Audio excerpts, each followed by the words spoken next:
The middle class is the backbone of Canada. Or so we've been told. But what does it actually mean to be middle class today? And more importantly, is the middle class in Canada a reality or just a comforting myth we're all holding on to? Today, we're breaking it down. Welcome back to the Truth Turbine. If you're new here, we like to have meaningful, unfiltered conversations on social and political issues important to average Canadians.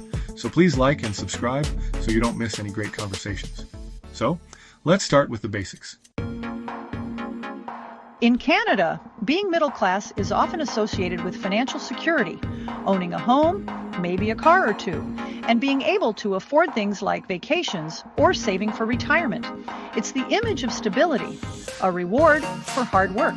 But the reality is, there's no official definition of what makes someone middle class. It's more about perception than an actual income bracket. For some, making $50,000 a year feels middle class. For others, it's closer to $150,000. And the gap between those perceptions, that's part of the problem. It reveals how economic realities differ drastically depending on where you live and what you spend on essentials. Over the past few decades, costs for essentials like housing, childcare, and food have skyrocketed. Meanwhile, wages haven't kept up. For many Canadians, it feels like running on a treadmill that's only getting faster. Let's talk housing. Back in 1980, the average Canadian house cost about 3 times the average annual income. Today, it's closer to 8 times. For first-time buyers, it's a market that feels impossible to enter without taking on crushing debt.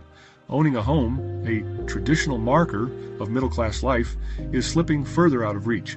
And for renters, it's not much better. A recent report shows that in cities like Toronto or Vancouver, over 50% of renters are spending more than 30% of their income on housing. That's considered unaffordable by federal guidelines. And let's not forget the additional pressures of rising utility bills and property taxes.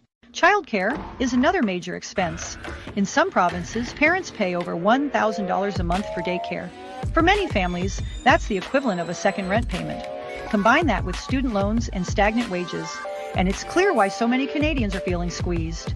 It's not just about the numbers, it's about how those numbers translate into daily stress and insecurity.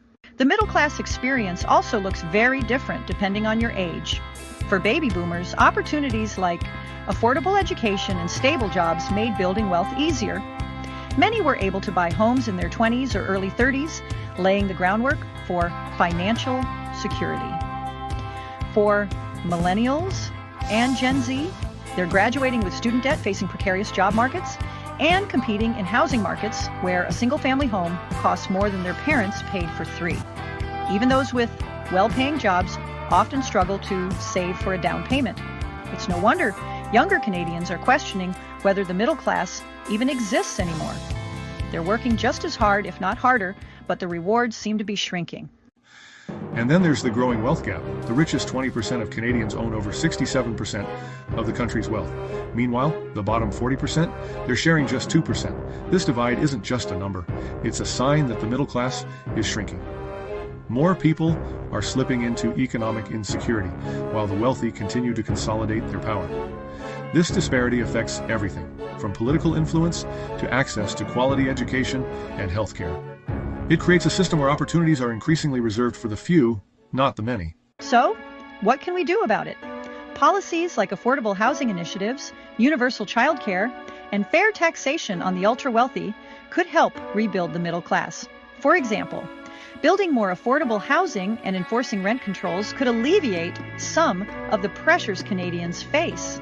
Expanding access to universal childcare programs, as seen in Quebec, could make a huge difference for families across the country. And let's talk about taxes. A fair tax system that ensures the wealthiest contribute their share could help fund these initiatives and reduce inequality. But it's not just about government action. It's also about recognizing that the middle class dream, as it stands today, may need to evolve.